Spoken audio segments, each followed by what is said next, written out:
Saat kendaraan tanpa awak bertemu dengan ladang kapas cerdas Xinjiang.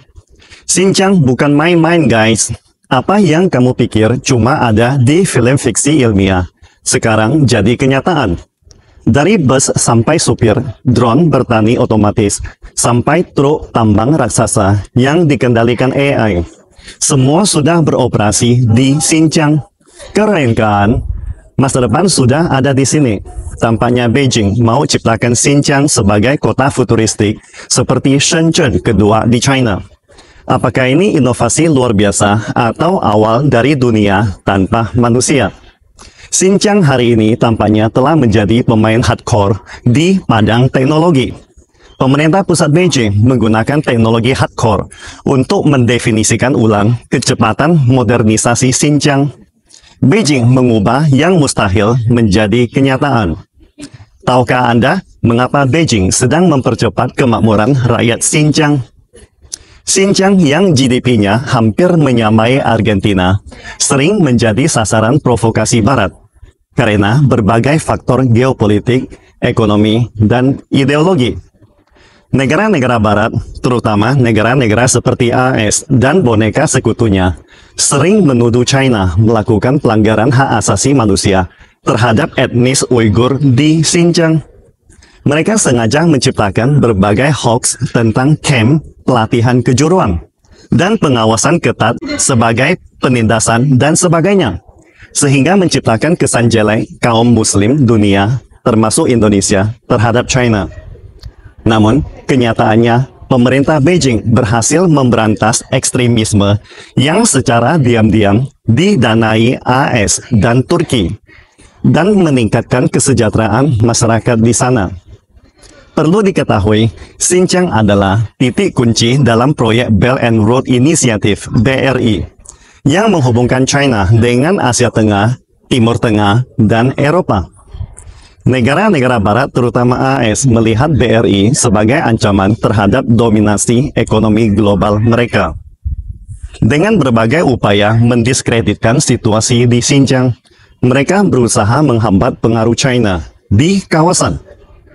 Beberapa negara Barat memiliki kepentingan dalam mengadu domba dan mendukung separatis di Xinjiang untuk melemahkan stabilitas China. Siasat seperti ini sudah sering digunakan di negara lain, termasuk di Indonesia, di mana isu etnis dan agama sering dijadikan alat untuk menciptakan kekacauan dan permusuhan internal. Akibatnya, negara berkaitan tidak bisa membangun ekonominya. Media Barat seringkali membesar-besarkan atau mendistorsikan informasi tentang Xinjiang untuk membentuk opini publik yang sangat negatif terhadap negara kedua perekonomian terbesar dunia. Banyak laporan berasal dari sumber-sumber yang kurang kredibel, termasuk kelompok-kelompok yang didanai oleh pemerintah AS seperti USAID. Badan pemerintah AS yang berkedok sebagai bantuan luar negeri dan pembangunan internasional. Dengan kata lain, China yang semakin maju dalam teknologi, ekonomi, dan militer dianggap telah mengancam monopoli negara-negara Barat.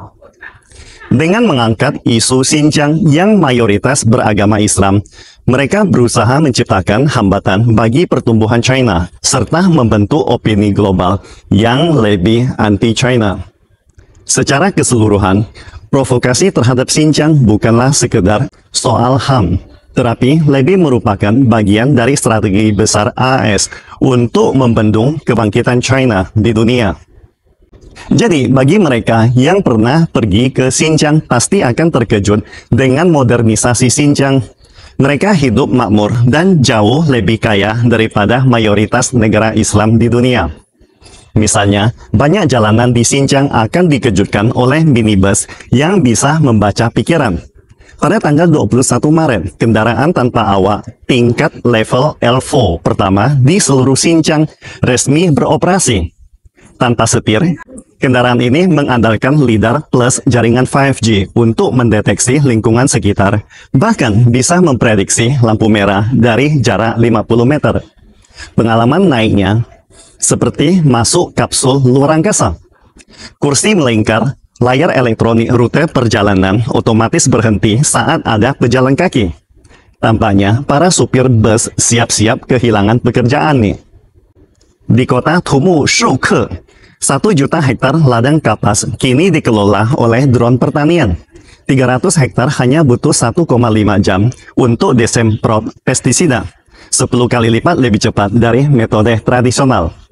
Yang lebih gila adalah super farm di Bayingol. Hanya 2 pemuda usia 20-an yang mengendalikan 3.000 hektar ladang dari HP mereka. Irigasi dan pemupukan 100% otomatis. Hasil panen meroket hingga 529 kg per hektar. Biaya tenaga kerja turun 60%. Komentar netizen, ini bukan lagi bertani. Ini main game simulasi pertanian yang live. Yang lebih menarik lagi, semua tambang-tambang di Xinjiang ibarat seperti film fiksi ilmiah yang jadi kenyataan.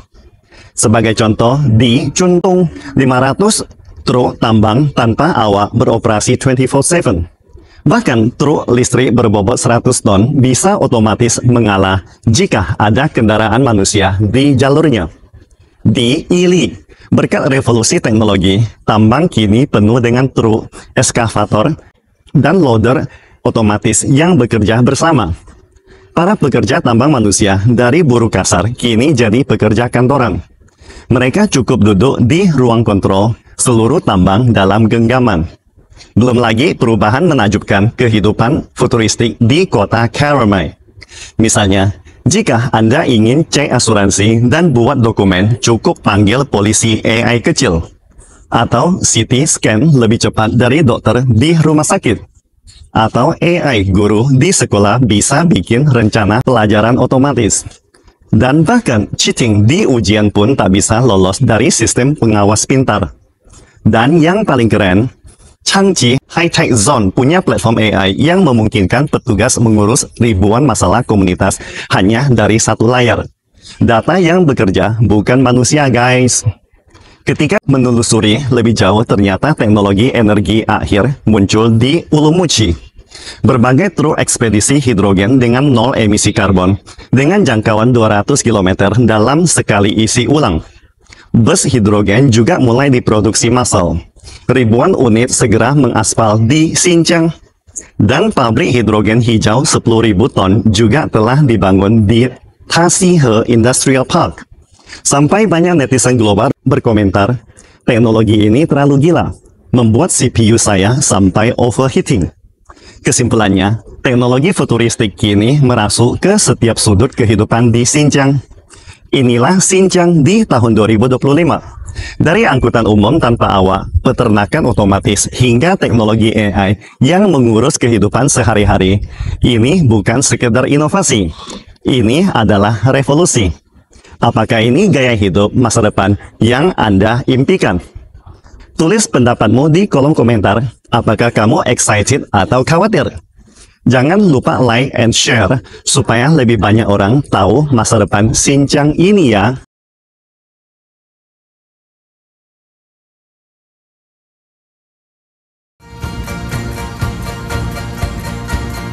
傲氣傲笑萬重量，熱